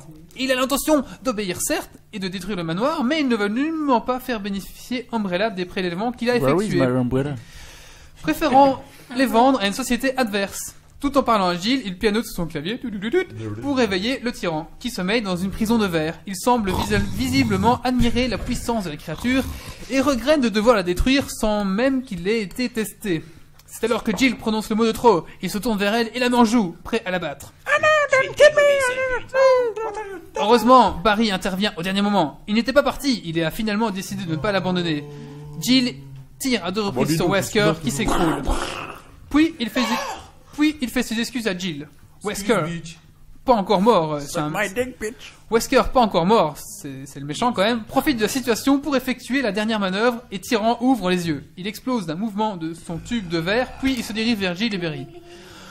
En passant près de Wesker, il observe un court instant, puis le balaye d'un coup de sa longue patte, envoyant à l'autre bout du laboratoire. Il fait de même avec Barry, qui s'étale contre les panneaux de contrôle. Jill reste seule face à lui, et là-bas, à grand renfort De shotgun. de munitions.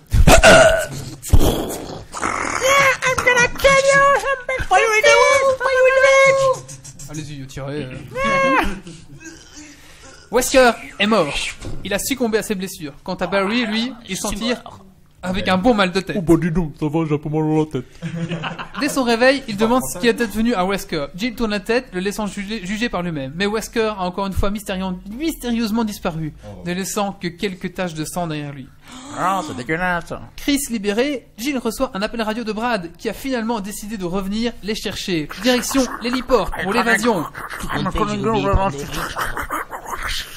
Ils devront faire vite. Le système d'autodestruction du laboratoire a été activé par Wesker pour un interrogation. Autodestruction activate. Seulement voilà, le tyran n'a pas dit son dernier mot. Il fait éruption sur l'héliport. C'est là que le combat final, après quelques instants, un lance-roquette providentiel atterrit sur l'héliport. C'est Brad qui accomplit son seul et unique acte de bravoure en lui balançant le bazooka. Jill en finit une bonne fois avec Tyran, le faisant superbement exploser. L'hélicoptère se pose enfin et on repart avec son bord, les 3 seuls rescapés du massacre. T'as vu, les meilleurs. Un dernier coup d'œil au manoir qui explose entièrement, pulvérisant toutes les créatures qui pouvaient encore s'y retrouver. La suite, Au prochain numéro. la suite est bien sûr une autre histoire. Ok, bah maintenant on va passer à la minute du colloque. C'est parti.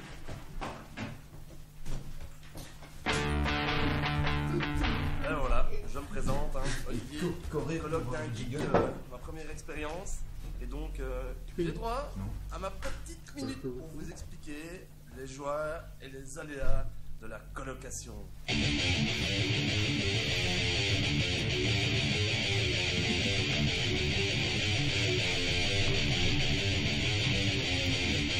Bonsoir à tous. Bonsoir à tous. J'avais pas de casque et comme je suis loin d'eux avec le décalage horaire et tout, j'ai parlé un peu à l'avance. Je m'excuse. C'est pas grave, je le referai plus. Alors, je vais râler sur Pizza Boy, le petit jeu que je jouais là derrière. Ils me donnent l'eau à la bouche, ils me font jouer à des jeux, c'est pour ça que je suis pas au micro. Et quand on arrive à la fin du level 4, il a même pas payé le truc pour qu'on puisse jouer plus. Il faut acheter et il l'a pas payé. Et en plus, c'est pas logique parce que, comme dans Zelda par exemple, t'as des quarts de cœur, donc pour compléter ton cœur, il faut 4 cœurs. Là, c'est des quarts de pizza, mais il y a que 3 bouts. Eh oui. Alors voilà, tous ceux qui jouent à Pizza Boy et qui ont remarqué ça, je vous félicite.